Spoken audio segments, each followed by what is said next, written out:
Here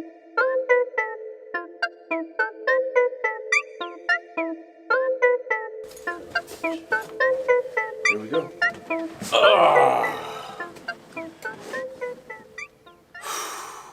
YouTube. I'm not going to express what I'm going to say because we're trying to get started here. But welcome to Wow, Words of Wisdom, Design 1. Wrightmind.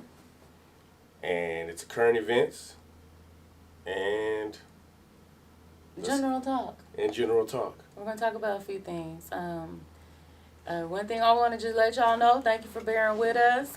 We appreciate you. If you vibe with this live, well, it ain't live, but if you vibe with this non-live, I'm going to need you to go ahead and subscribe and pound the like button and share with your friends because we're trying to grow and build this channel and we've got a lot to go over. So hopefully you dig this. All right. Would you like to go first? Yes, I want to go first. Okay. All right. Current event. We had the Astroworld Festival in Houston, Texas this weekend. Mm-hmm. And a lot of people got hurt. 9 people died, and 8 and a 10-year-old died at this big, huge festival. Travis Scott was one of the acts of the festival. I don't know what he feels about it, but it's all over the news in Texas, and I would like your opinion on it. Well, absolutely. So, you showed that video over to me. He sent it to me. I think it was on the gram or whatever. But what I saw about it was fascinating because we don't really know exactly what happened. The story is still developing. But I was paying attention to the video and I noticed that the cameraman and some of the event staff was off to the side just videoing it. So my first thought was it might not necessarily be a shooting, because you would think that if it was like some sort of violence or shooting that everyone would be running. I would not care about that big old TV camera. I would just get the heck on out of there. So that was my immediate thought when I saw it. And as I looked through the comments, a lot of people were saying things like, why would an 8 and a 10-year-old be at an event like this where there was over 50,000 people? Yeah. Over 50,000 people. Yeah, so there's over 50,000 people there, and it looked like it was kind of an open event, and some people were saying maybe there was some free merch or something like that, or they were just running to get into the place. You really couldn't tell exactly if they were leaving or trying to get in. You just kind of seen people running and then going through like this little archway or whatever. So, but more importantly, my heart goes out to the family and to the people that were affected by this. And I'll be interested to see how the story develops and what happens from there and what they're going to do to increase the safety of the public. Because, when I think about concerts and things like that, I think about mosh pits. I think about all kinds of opportunities for disaster to happen. So it's very important to have some safety on deck and actually some kind of, I don't know, something that you can do in times of like this. So we'll see. Yeah. All right. There we go. Hopefully, I'm going to call my family down there, see what's going on, see what they know. And then, because that's something that just happened within the last 24 hours. So it's a lot going on, and the information is being investigated. They had to cancel it. It's the third year they've had it in a row. So probably the first time something major like this has happened at that festival.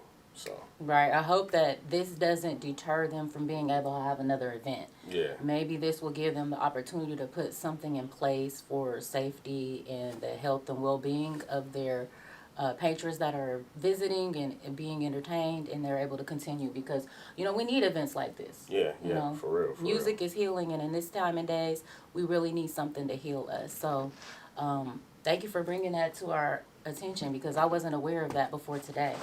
I'm going to get into my topic. So mine is a little bit more explosive from the natural disaster side. Briefly, I don't know if you've seen in the news or things that's going on right now. I mean, the biggest volcano is the La Palma in the Canary Islands, which is off the coast of Africa, that is exploding. It's been erupting for now, I think, about 48 or 49 days. And actually, when I was looking at it again today, it sounds like it's re-erupting. So there was a period where it was kind of calming down, and there was just some lava flow coming out of the vents and a little bit of smoke. But with the current earthquakes that they're receiving, it is becoming more volatile again. So I'm going to put my thoughts and prayers out to those people. But what I found fascinating was, are there other volcanoes that are active or erupting right now? And as I did my research, I found that there are. So when I checked the Smithsonian Institution site, I noticed that there's at least 21 still active volcanoes that are going on. And I'm not going to list them right now. If you go on the website, you'll be able to see them. But there are a lot in the United States, Indonesia, Mexico, Russia, Guatemala, and, it caused me to think there was actually a movie 2012 or 2012. Yeah, 2012. That was talking about, I think it was a scientist, and the volcanoes were making these hummings and things like that. And he was able to ascertain that it was actually a time clock and that things were going to the end of days. So hopefully we're not going to be experiencing that. But let's keep our eye on that, and let's put our thoughts and prayers out to the people that are affected by this volcano and the many volcanoes that are erupting. I also know that Mount Etna in Sicily is actually very active right now, and so we want to watch that as well. So we'll keep you tuned on that as we develop later on throughout our different podcasts. We'll kind of do some continuing stories and some new stories. All right. Current event or topic or entertainment. It's in entertainment. It's a movie called, it's on Netflix. It's about black cowboys. I'm a little nervous because I done forgot what it was. The Harder They Fall? Yeah, The Harder They Fall. And so they have actual historical figures in the movie. I don't know if the story's real, but there are actually historical figures, and one of those historical figures is Bass Reeves. He is the original.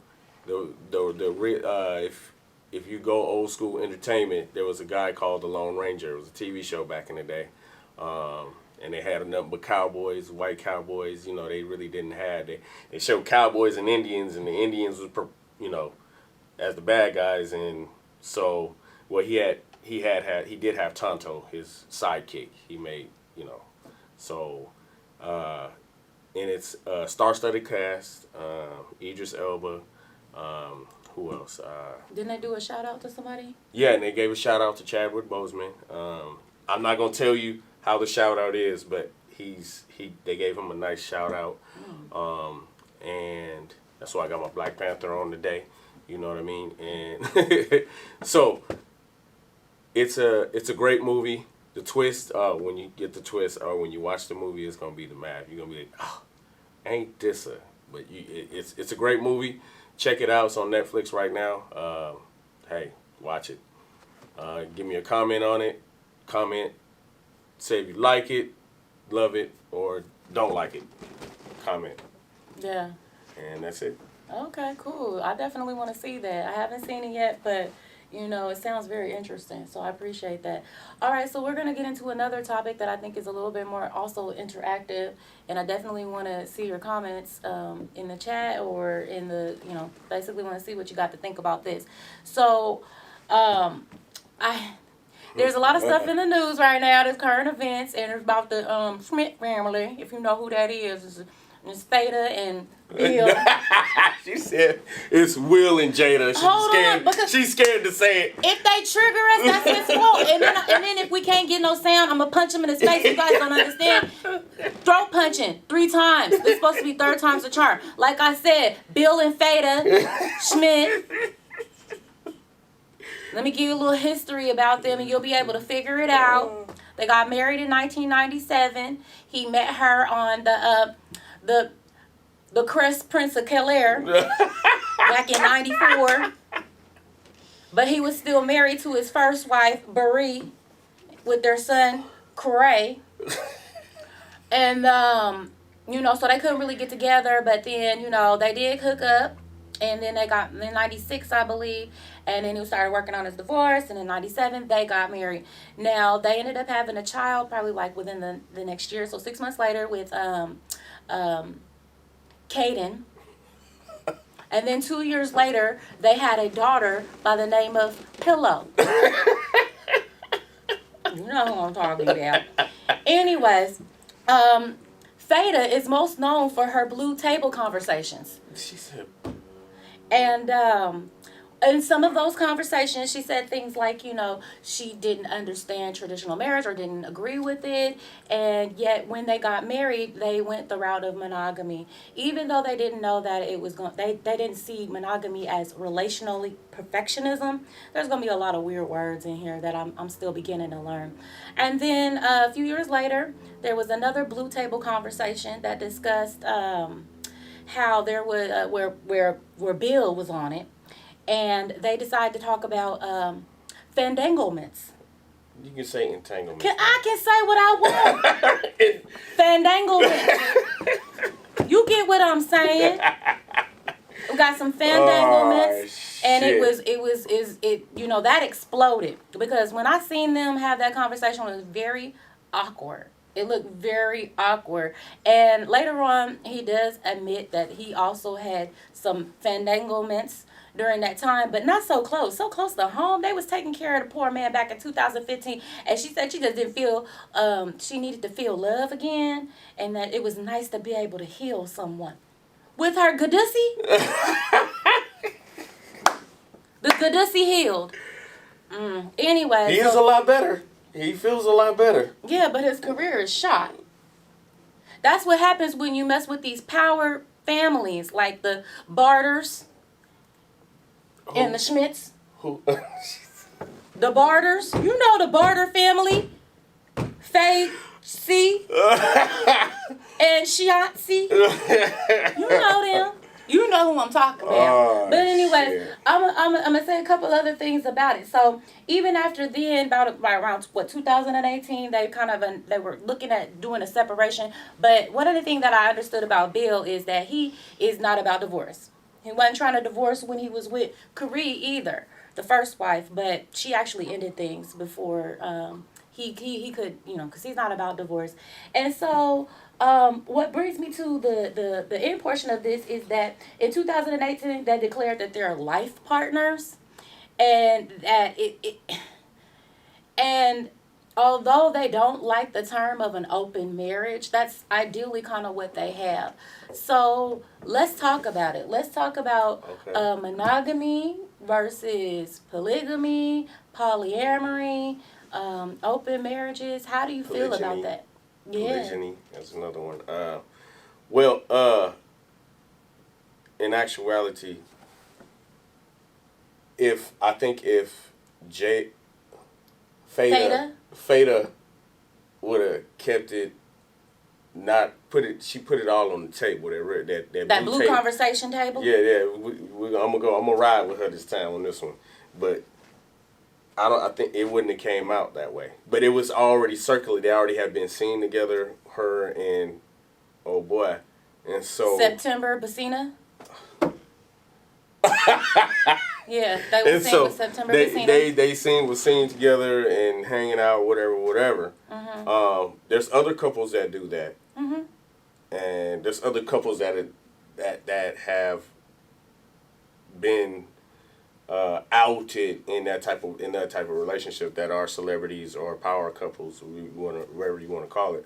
But they have to adapt to their situation. Everybody's situation ain't the same. I feel sometimes the circumstances calls for it, mm-hmm. and in order for them to deal with however they dealing with life, because their life are way different from just a regular old person like me or you. You know what I mean? The working class. The regular working folk. You know what I'm saying? And so I think that with Fada and Bill, as we're going to say, it is a type of relationship. They have to keep their personas up for the public, plus behind closed doors. Right, because they're a brand. Yeah, they're a brand. They got to keep that yaper coming in. You know what I'm saying? Mm-hmm. And so, in order to handle that, they was like, look, one could have got bored. That one could have got, or some things could have happened on the movie set or on the TV set, and it went further than what it was. Let's keep it real. Fada's from Baltimore. That's B-Mo. hood. That's hood. It's not traditional. And Will is from where? Philly. But he'll tell you straight up that's not the type of person that he is. Right. But at the same time, you got to go back to the beginning and you got to look at the situation like with the first wife. And so what I think about these different types of relationships is it's just like Neapolitan ice cream. Somebody wants strawberry, somebody wants vanilla, somebody wants chocolate, and somebody wants all the combinations. They want the whole carton. And it could be successful, I think, if you have good communication, whichever that you choose, but you got to be real with yourself. And I think that the relationship evolves over time. Once you've made that decision, like, okay, we are a partnership, because marriages are typically a business. And if we say and agree that we are not going to divorce, we have to be open to not just trust, but to communication and to loving and saying, okay, if you go outside of the marriage, here are the rules with that. Here's what makes me comfortable. Here's where I need to feel secure in this relationship as you're doing what you're doing.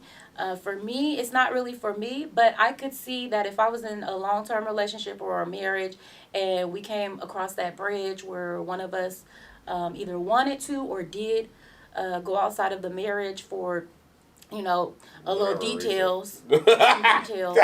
She said details. Well, because that's we're going to get to what the details is. We ain't at the next topic yet, but details is the other word for schmecks. Wow. And basically, I think that it's something that really we should discuss because it's all about healthy relationships, right? Right. It's all about healthy relationships. So let us know what you think about all of these different types of relationships in the comments. What do you have and what would you be willing to do? And what do you think makes it work? All right, thanks. So let's get to the final piece. Well, there's two things. Yeah. So promoting High Pure headphones. You can see it.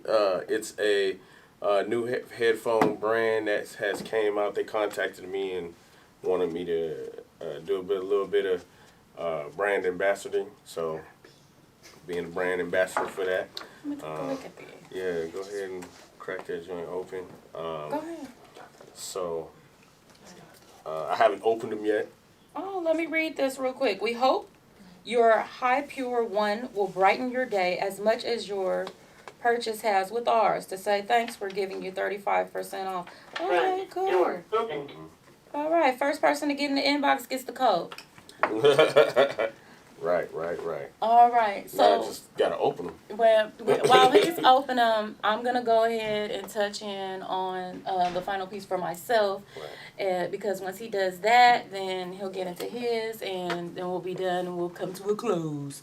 All right, so we're gonna start kind of like a little book club, our thoughts and ideas on a book, and so the book that I have today is by Edwina Martin Arnold. This is a local author, and if you don't know where we're in Seattle, Washington, baby. Well, we're in an undisclosed location, but we're gonna go ahead and go with Seattle. Anyway, so Edwina Martin Arnold has a plethora of romance novels, and I think this is my first one, but this is book 3 in the chocolate romance series. And we'll put a drop of her name and the book and the link to it in the description. I'll just read the back of it real quick. Love in the Time of Corona. Maria Anderson and Jean Patou feel an instant attraction the moment they see each other at Seattle General Hospital, where they both work. Their chemistry is off the chart until it's interrupted first by COVID-19 and then second by the riots in response to police brutality. New love is always fraught with challenges even in the best of times. Will the fire between these two be doused by outside influences, or will love conquer all? Okay, so there's a little piece in here that I would like to read. that I found good. All right, let's get to this part. Okay. I followed the GPS, and it doesn't take me long to realize that Maria lives a few blocks away from Seattle General Hospital in one of the new high-rises that are popping up all over the city. How convenient, I utter as I find parking on the street and feed the meter to the maximum amount of 4 hours. Frankly, I don't mind if I stay longer and end up getting a ticket. The irony of this situation isn't lost on me. Never did I rush to Linda's place, and here I was in damn near a panic to reach Maria. I do believe I would follow her off a cliff if it meant I could hold her in my arms on the way down. I pull out my phone as I approach the entrance, expecting to have to text Maria to get inside the locked building. I hear a buzz and the door opens. A guard sitting at the desk in the beautiful lobby motions me forward. Are you Dzin? I nod. Dr. Anderson said to expect you. The elevators are down the hall behind me. I like a woman who thinks ahead. I make my way to the elevator, realizing she lives on the top floor. Somehow, I'm not surprised. I'm practically jogging as I move down the hallway, searching for her number. I find it and lift my hand to knock. The doors open and a dark brown arm pops out and grabs me by my shirt. I let myself be pulled inside. I must admit, I'm not used to being pressed against the door and kissed. Usually, I'm the one doing the pushing, but I am enjoying this interesting role reversal. Especially when her tongue glides over mine and the lower half of my body springs awake. Ooh. I know how she feels it when she moans and moves her pelvis against me. Ooh, it's getting steamy. Okay. I would tell you more, but you're going to have to go ahead and get this book. Anyways, I like it. I'm on chapter 6. I think I'm going to finish it before our next show, and I'll give you my final thoughts on this book. All right. Thanks. What you got? I have the headphones right here. I think they're charged. I haven't really listened to them yet to give you a full review, but they look dope. You know what I mean? I gotta adjust the little cup things that you put in your ear to make sure that they work. But on the next show, I'll give you a review because I'll probably use them all week and get a nice review of them. I like this case. Ooh. Okay, see, what you don't know is this case feels real sexy. I mean, real schmexy. It's nice. It's nice. I like this. But we'll have to see what the sound do. So definitely charge these up, and then on our next show, we'll do a review. So this was our very first show, and we're not done yet. I know you was thinking about clicking off, but don't. Yes. We've got one more book. We got one more book. We have the book from Zoe Williams. It's his 4th book. It's called The Shrouded Lighthouse, and it says how to discover a silver lining in any situation shift.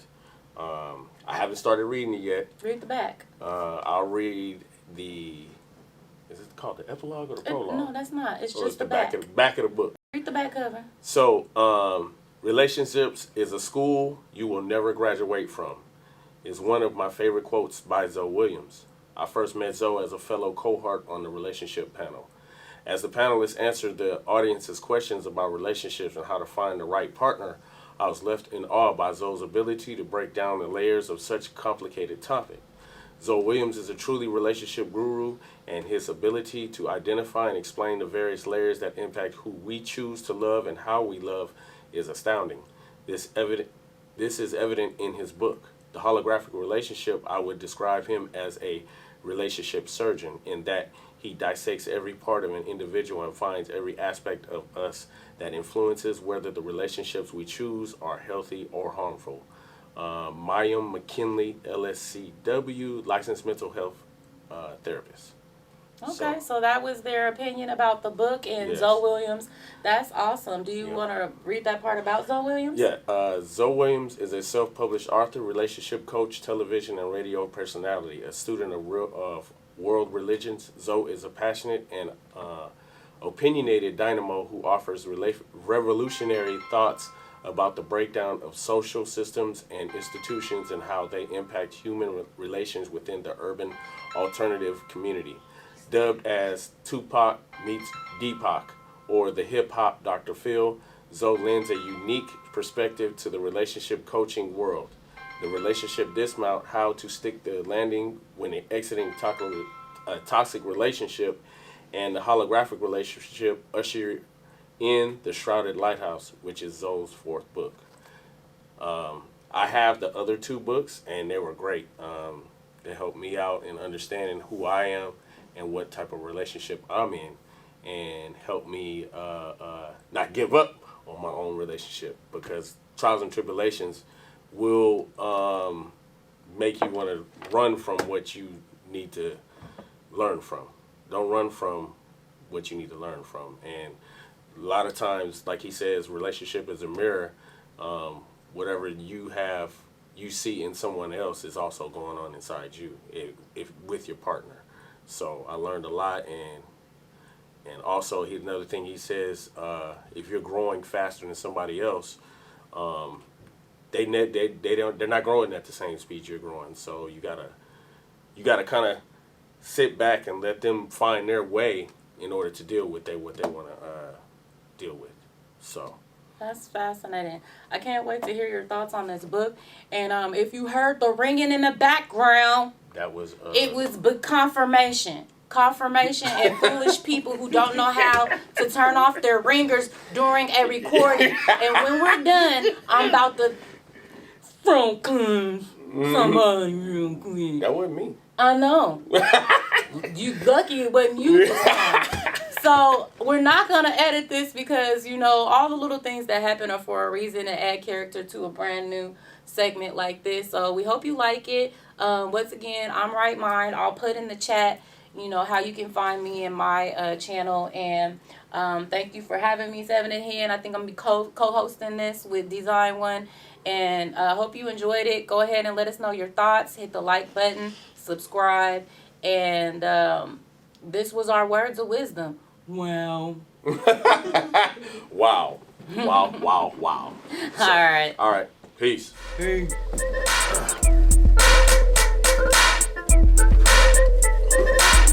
I know I see him coming. Probably in the toilet. No one here.